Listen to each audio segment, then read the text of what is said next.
하나님 말씀 역대상 10장 11절에서 14절 말씀입니다. 여호와께 묻지 아니하였으므로 여호와께서 그를 죽이시고 그 나라를 이새의 아들 다윗에게 넘겨주셨더라. 아멘. 포항공과대학의 이진우 명예교수는 조선일보에 하나의 나라 두쪽난 국민이라는 표제로 5번째 글에서 이렇게 말했습니다. 우리 정치는 1차 대전의 참호전을 방불케 한다.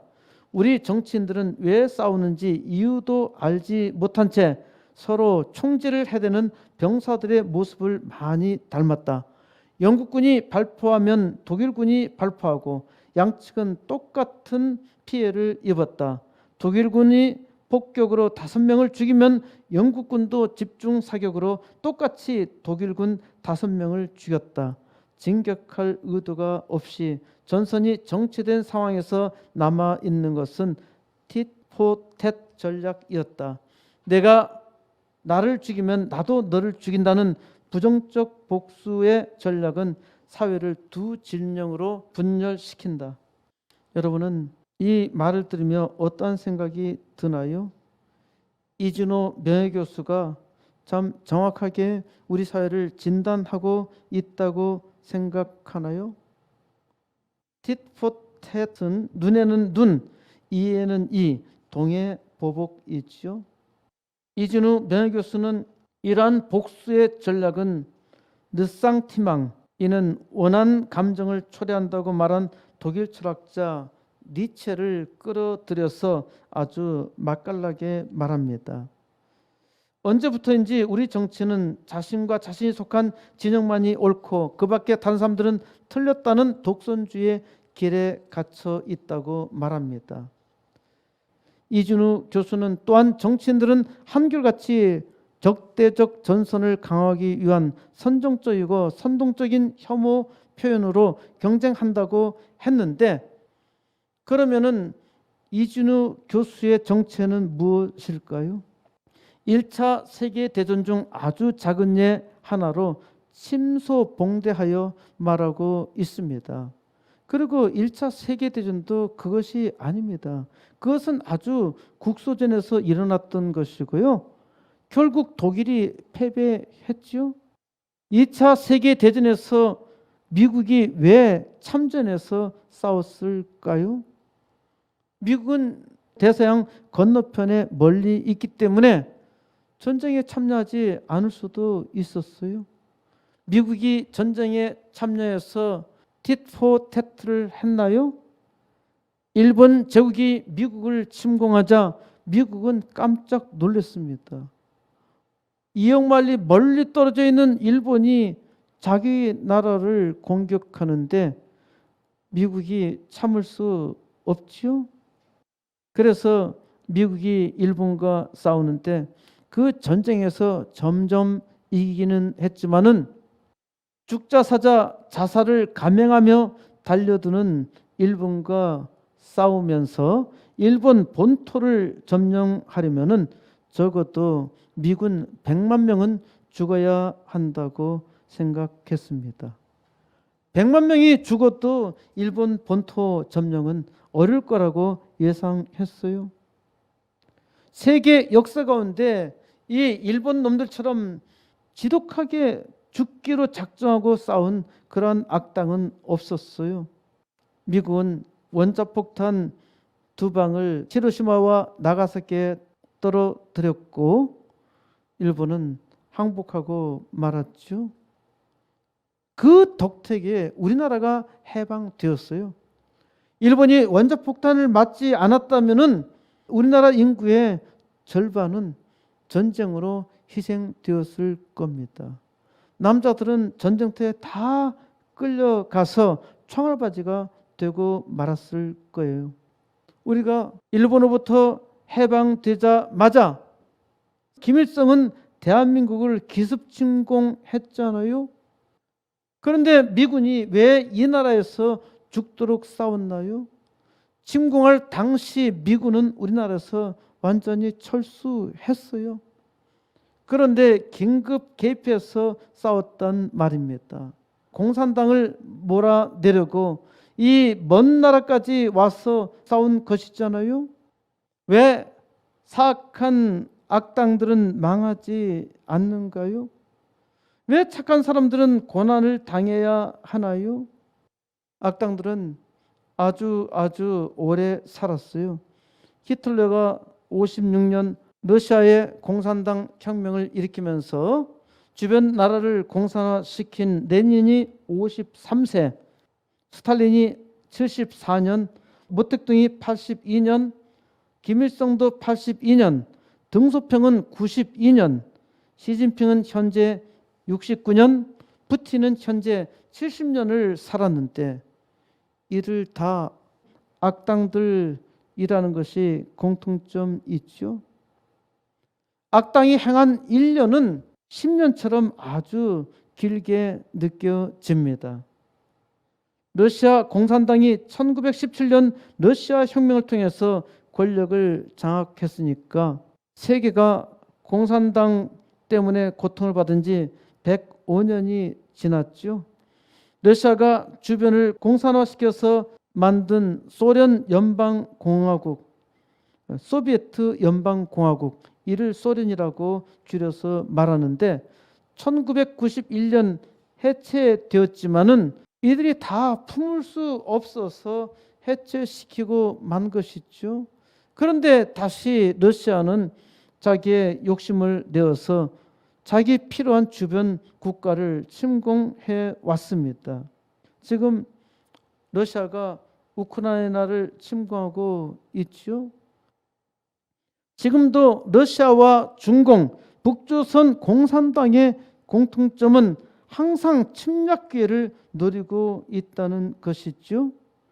이들은 공산당 외에는 모두 다 종으로 만들고 감시하고 있으니까 이런 나라가 사람 사는 곳인가요? 이들이 왜 속히 망하지 않은 것일까요?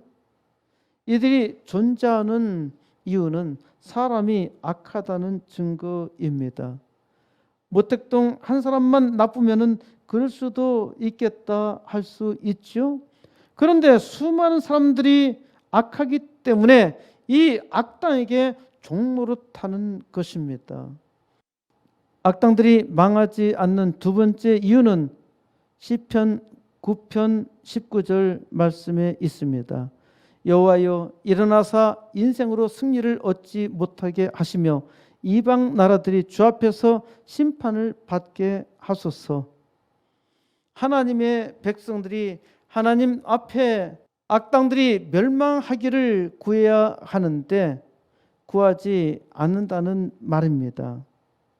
너희 원수를 사랑하라는 말씀 때문에 감히 악인의 심판을 청구하지 못하는 것인가요? 그런데 보세요. 우리는 우리의 형제조차 잘 사랑하지 못하고 오히려 미워하기까지 하고 심지어 형제가 서로 전쟁을 하기까지 하잖아요. 세상의 악에 대해서 우리는 믿음으로 선한 싸움을 해야 하는데 우리의 실상은 이 악한 세상에 종노릇하기 바쁘잖아요. 어떻게 하면은 이 악한 세상에서 좋은 자리에 앉아서 편하게 돈을 굴릴 수 있을까 고민하고 있어요. 세상의 돈과 권력에 아부하면서 비겁하게도 악에 동승하기까지 하지요. 올바른 말을 알아듣는 사람이 별로 없어요. 사람이 참으로 어리석다는 것입니다. 악당들이 망하지 않는 이유로 사람이 악하다는 것과 하나님의 백성이 구하지 않기 때문이라고 하였습니다. 더 구체적이며 실제적이며 핵심적인 이유는 오늘 읽은 말씀에 있습니다. 하나님은 오늘 계시의 말씀을 통해 이 시대 하나님의 백성들에게 말씀하십니다. 역대상 9장까지가 계속 족보 이야기가 나오고 있죠. 이 기나긴 족보를 통해서 하나님께서 역사의 주관자이심을 증거하십니다. 하나님은 죄로 인해서 죽을 인생을 구원하시기 위해서 이스라엘을 모델 삼으셨어요. 그런데 이스라엘은 하나님 말씀을 듣지 않아 실패하고 맙니다. 이스라엘이 망하게 되었는데, 이스라엘을 망하게 하는 데 있어서 아주 중대한 인물이 역대상 10장에 등장합니다. 하나님은 이스라엘 백성의 강력한 요청대로 왕을 주셨고, 하나님께서 주신 왕은 모든 사람들이 왕으로 여길 만큼 아주 훌륭했고, 아주 좋은 가문 출신의 사울을 초대 왕으로 삼으셨습니다. 그런데 역대상 10장의 시작에서 이 사울 왕이 죽었다는 것입니다. 그러니까 이스라엘의 구원의 역사를 하나님께서 말씀하시는데 사울 왕의 죽음부터 이야기를 시작하고 있어요. 역대상 10장 1절, 블레셋 사람들과 이스라엘이 싸우더니 이스라엘 사람들이 블레셋 사람들 앞에서 도망하다가 길보아 산에서 죽임을 당하여 엎드러지니라. 블레셋은 영어로는 스으로 나옵니다. 오늘날 팔레스타인이라는 말의 원형이 필리스틴으로 추정되고 있습니다. 오늘날 중동 전쟁이 일어나는 땅을 팔레스타인이라고 하죠. 팔레스타인은 옛날부터 지금까지 이스라엘의 강력한 가시였습니다. 필리스틴 군대가 이스라엘에 쳐들어왔어요. 이스라엘 군대는 도주하다가 길보아 산에서 죽임을 당하고 말았습니다. 2절, 블레셋 사람들이 사울과 그 아들들을 추격하여 블레셋 사람들이 사울의 아들 요나단과 아비나답과 말기수아를 죽이고, 3절, 사울을 맹렬히 치며 활 쏘는 자가 사울에게 따라 미치매 사울이 그 쏜 자로 말미암아 심히 다급하여, 4절, 사울이 자기의 무기를 가진 자에게 이르되 너는 칼을 빼어 그것으로 나를 찌르라. 할례 받지 못한 자들이 와서 나를 욕되게 할까 두려워하노라. 그러나 그의 무기를 가진 자가 심히 두려워하여 행하기를 원하지 아니하매 사울이 자기 칼을 뽑아서 그 일에 엎드러지니, 5절, 무기 가진 자가 사울이 죽는 것을 보고 자기도 칼에 엎드려져 죽으니라. 6절, 이와 같이 사울과 그의 세 아들과 그 온 집안이 함께 죽으니라. 필리스틴 군대가 사울 왕과 그의 아들을 추격합니다. 필리스틴 군대가 왕세자 요나단과 두 동생을 죽입니다. 필리스틴 군대가 사울 왕을 맹렬히 쫓아가는데 궁수들이 활을 쏩니다. 사울 왕이 그 화살에 맞아 부상을 입어 죽게 되었습니다. 사울은 자기의 무기를 들고 다니는 시종에게 칼을 빼어서 자기를 죽여달라고 요청합니다. 저 무할례자들, 저 필리스틴의 무할례자들이 와서 자기를 죽이면은 이는 대단히 수치스럽다는 것입니다. 1910년 일본이 대한제국을 강제로 병합시키자 이를 통분히 여긴 황현은 목숨을 끊으며 절명시를 남겼습니다. 생명을 끊으며 남기는 시라는 것이죠. 한문시인데 3년에서 자결해야 하는 마음을 말합니다. 한글로 번역한 것을 소개하면은 가을 등불 아래 책 덮고 역사를 생각하니 세상에서 글 아는 사람 노릇하기 어렵구나. 나라가 이제 폭삭 망하게 되었는데 자기는 무기력한 지식인으로서 죽어서 사죄하고자 했던 것입니다. 이는 아주 잘못된 것이고 비겁한 행동이죠. 세상이 악하다고 해서 비관하며 피하는 것은 아는 사람으로서 심히 부끄러운 일입니다. 사울 왕도 끝까지 싸우다가 죽든지 해야 하는데 싸우다가 저 필리스틴 군대에 죽으면은 쪽팔린다는 것이죠. 그러니까 스스로 죽겠다는 것입니다. 사울 왕이 하나님께서 세우셔서 그 자신이 하나님의 백성이라고 믿었다면은 끝까지 하나님께 은혜를 구하며 싸워야 했지요. 삼손처럼 마지막에 회개하며 하나님의 은혜를 구했다면은 그의 죽음은 오히려 거룩한 것이 되었을 것입니다. 혹 죽지 않을 수도 있어요. 저 야만인의 손에 의해서 이제 죽을 수밖에 없다고 생각하니까 자기는 차라리 시종의 손에 죽겠다는 것입니다. 죽겠다고 생각하니까 죽는 것입니다. 죽을 상황이 되었다 하더라도 결코 죽겠다는 생각은 하지도 마세요. 살고자 하면은 살 길이 있습니다.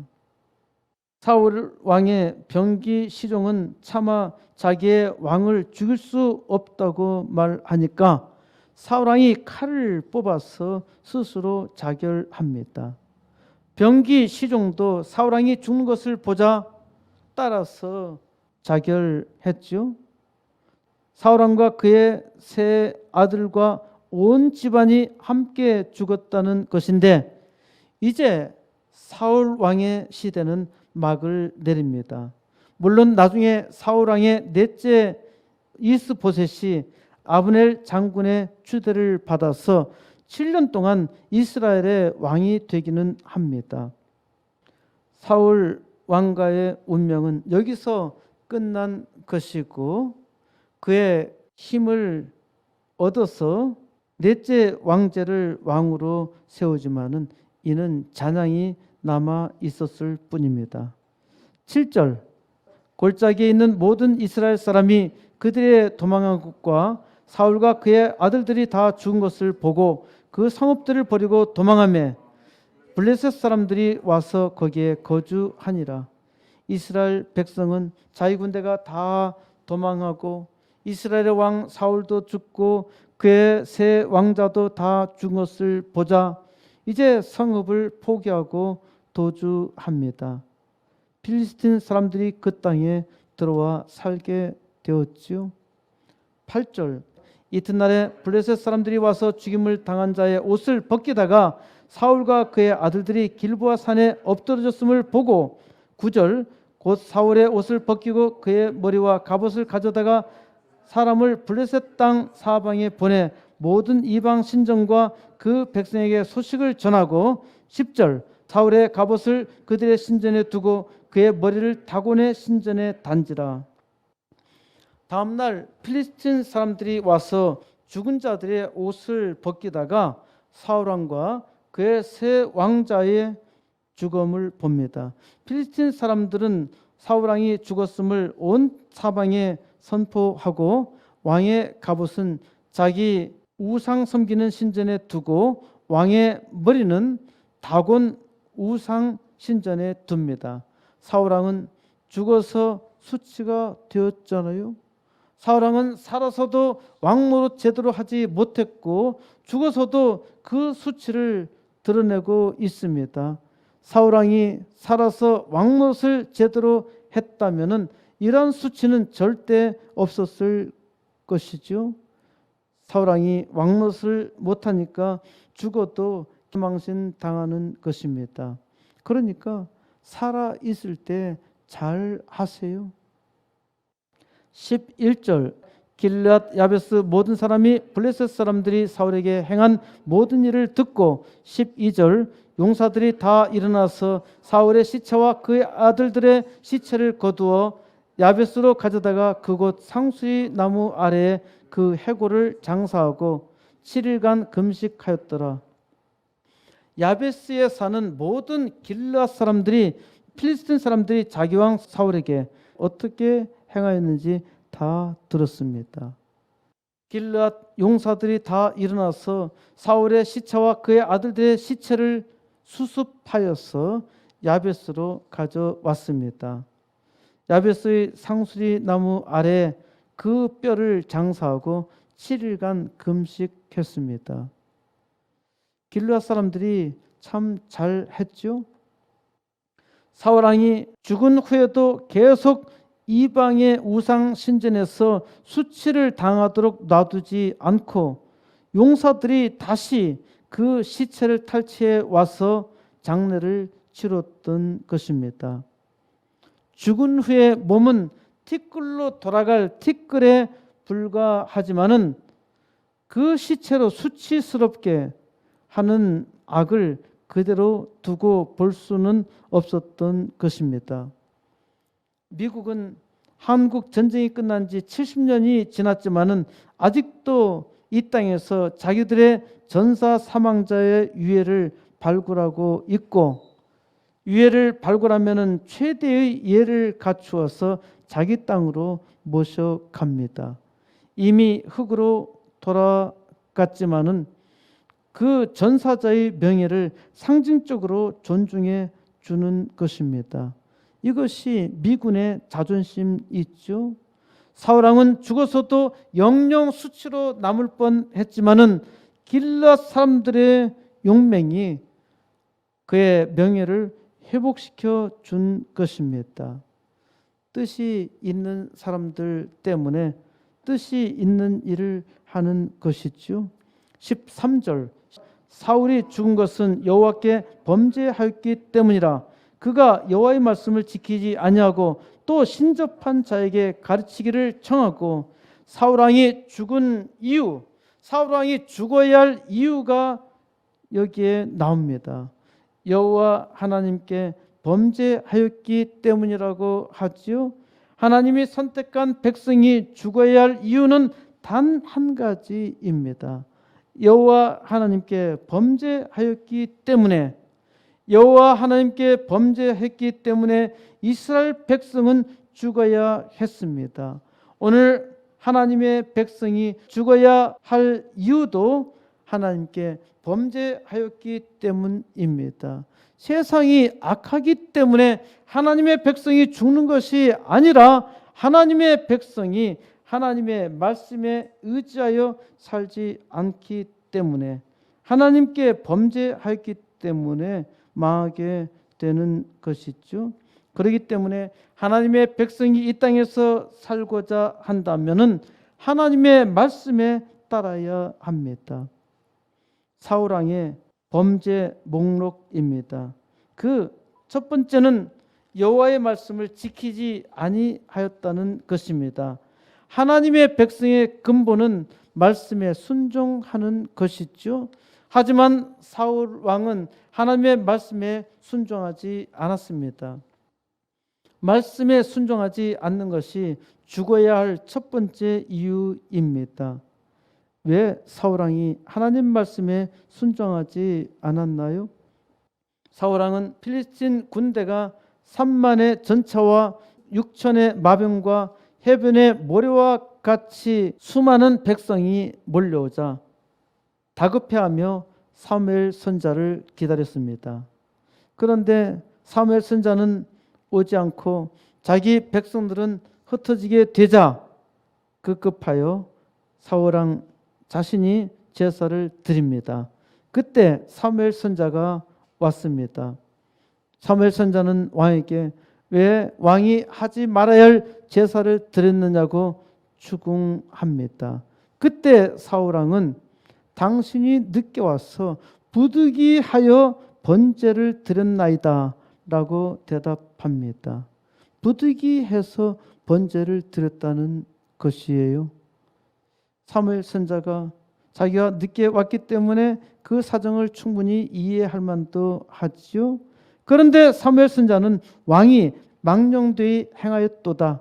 왕이 하나님 여호와께서 왕에게 내리신 명령을 지키지 아니하였도다.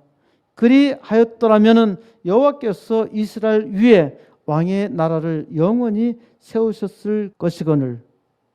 사울왕은 이 사건 후에도 말씀에 잘 순종하지 않았습니다. 사울왕이 망할 짓을 한 것이죠. 사람들은 사울 왕처럼 망할 짓을 합니다. 우리도 하나님 말씀에 잘 순종하는 것보다 그렇지 않을 때가 아주 많지요.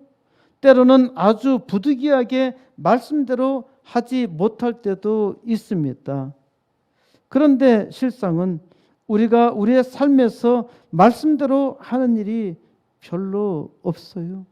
우리가 말씀대로 순종하기만 했다면 우리는 대단한 능력자로 나타났을 것입니다. 하나님을 믿는다고 하면서 하나님 말씀에 잘 순종하지 못하지요. 사울왕의 두 번째 범죄는 신접한 자에게 가르치기를 청하고 사울왕이 아주 다급하자 영매에게 요청하여 죽은 사무엘 선자를 불러달라고 합니다. 아주 다급하면은 하나님께 은혜를 구해야 하는데 사울 왕은 죽은 사무엘 선자를 찾습니다. 사울 왕의 믿음이 얼마나 잘못되었는가, 얼마나 인간적인가. 우리도 이와 같지 않나요? 우리가 우리의 삶에서 아주 다급한 문제가 생기면은 하나님을 찾는 것보다 그 문제를 해결해 줄 사람을 찾고 있잖아요. 사람이 문제를 해결해 줄 수 있다고 믿기 때문입니다. 이것이 하나님의 백성이 믿음에서 실패하는 이유입니다. 하나님의 백성은 하나님을 찾아야 합니다. 하나님만이 오로지 우리 문제의 해결자이십니다. 그런데 사람들은 점쟁이를 찾아요. 예언하는 자를 찾아요. 용하다고 소문이 나 있는 영매를 찾습니다. 영매도 사람의 인생은 알지 못합니다. 영매는 귀신으로 말미암아 거짓으로 사람을 속일 뿐입니다. 그러다가 어쩌다 맞으면은 사람들은 그 영매를 용하다고 믿지요. 이는 아주 어리석은 일입니다. 영매는 지나간 과거에 대해서는 알 수 있어요. 하지만은 미래는 절대 알지 못합니다. 왜 그런가요? 하나님께서 미래를 절대로 아무도 알지 못하게 하셨습니다. 때로 어떤 사람이 세상 말세의 때에 대해서 예언하는데 이 예언은 절대로 믿으면 안 됩니다. 절대 속지 마세요. 말세 예언을 하는 사람들은 다 이단의 괴수들입니다. 그런데 수많은 사람들이 속고 있어요. 14절 여호와께 묻지 아니하였으므로 여호와께서 그를 죽이시고 그 나라를 이새의 아들 다윗에게 넘겨 주셨더라. 사울 왕의 세 번째 범죄는 여호와께 묻지 아니하였으므로입니다. 사울 왕은 하나님께 묻지 않고 자기 생각과 판단으로 했습니다. 자기 생각으로 잘 판단했다면은 그것은 아주 지혜로운 것이죠. 하지만 사람에게는 지혜가 없습니다. 사울 왕이 왕으로서의 외모는 갖추었지만은 그의 내면은 아주 빈약했습니다. 때로 사울 왕은 다윗의 도움으로 다윗이 그의 사울 왕의 몸을 위해서 연주했을 때 사울 왕이 위로를 받았습니다. 사울 왕은 자기 힘으로 왕노릇을 잘 하고 있다고 생각했어요. 그러니까 늘 묻지도 않고 결정하며 실패했습니다. 실패해도 또 그 일을 반복하고 있어요. 망하는 사람들의 특징 아닙니까? 망하는데도 불구하고 망할 짓을 계속한단 말입니다. 사울 왕이 지혜가 있었더라면은 살 수도 있었어요. 하지만 사울 왕에게는 망할 지혜밖에 없었습니다. 사울 왕이 죽어야 할 죄는 세 가지입니다. 하나님 말씀을 순종하지 않았고 그가 영매를 따랐고 하나님께 묻지 않았습니다. 사울 왕이 말씀에 순종하지 않았다 하더라도 하나님께 묻기만 했더라면은 영매를 따를 리가 없지요. 그리고 하나님께서 가르쳐 주셨을 것입니다. 사울왕이 안다고 생각하니까 묻지 않아요. 사울왕은 자기의 지혜로 해결할 수 있다고 확신하니까 영매에게 가서 묻는 것입니다. 이것이 망할 교만 있지요. 하나님의 말씀에 순종하는 사람은 항상 하나님께 묻습니다. 사울왕이 죽은 후에 다윗은 자기가 어디로 가야 할지 하나님께 묻습니다. 사무엘하 2장 1절에서 그 후에 다윗이 여호와께 여쭈어 아뢰되 내가 유다 한 성읍으로 올라가리이까? 여호와께서 이르시되 올라가라. 다윗이 아뢰되 어디로 가리이까? 이르시되 헤브론으로 갈지니라. 다윗이 사울왕이 죽은 다음에 어디로 가야 하나요? 하나님께 물어요. 하나님께서 헤브론으로 가라 합니다. 헤브론이 이제 다윗 왕조의 첫 번째 수도가 됩니다. 다윗은 헤브론에서 왕위에 오릅니다. 헤브론은 예루살렘에서 남쪽 30km 정도 떨어져 있는 도시로 나중에 예루살렘을 수도로 삼을 때까지 7년 동안 이스라엘 왕국의 수도가 되었습니다. 다윗은 필리스틴 군대를 치고자 했을 때에도 하나님께 물었습니다. 사무엘하 5장 19절 다윗이 여호와께 여쭈어 이르되 내가 블레셋 사람에게로 올라가리까? 여호와께서 그들을 내 손에 넘기시겠나이까? 하니 여호와께서 다윗에게 말씀하시되 올라가라. 내가 반드시 블레셋 사람을 내 손에 넘기리라 하신지라.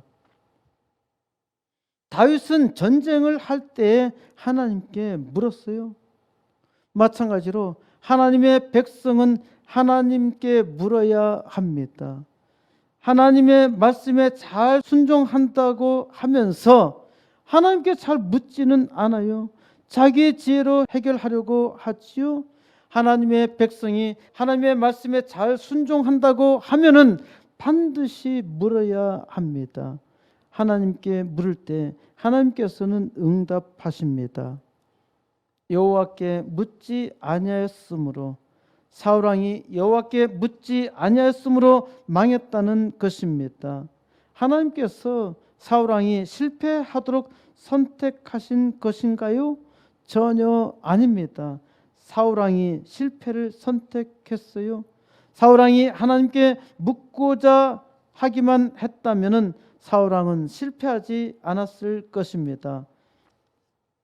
하나님은 사울을 왕으로 세우신 것을 후회하셨습니다. 사무엘상 15장 35절 사무엘이 죽는 날까지 사울을 다시 가서 보지 아니하였으니 이는 그가 사울을 위하여 슬퍼함이었고 여호와께서는 사울을 이스라엘 왕으로 삼으신 것을 후회하셨더라. 사무엘 선자는 죽는 날까지 사울 왕을 다시 가서 보지 아니하였습니다. 그 이유는 사무엘 선자가 사울을 위하여 슬퍼하였기 때문이었습니다. 사울 왕이 하나님의 말씀을 듣지 않았기 때문에 사무엘 선자는 슬퍼했던 것입니다. 하나님을 잘 믿는 사람은 자기의 자녀가 또는 자기의 부모님이 하나님을 믿지 아니하면은 대단히 슬퍼하지요. 무엇보다도 자기의 자녀가 하나님을 믿지 아니하면은 슬퍼서 자녀를 만날 수 없어요. 누가 자기 자녀 망하는 꼴을 보려 하겠습니까? 하나님께서는 사울을 이스라엘 왕으로 삼으신 것을 후회하셨다 하셨습니다. 하나님은 후회하시는 분이 아닙니다. 그런데 왜 하나님께서 후회하셨다고 말씀하시나요?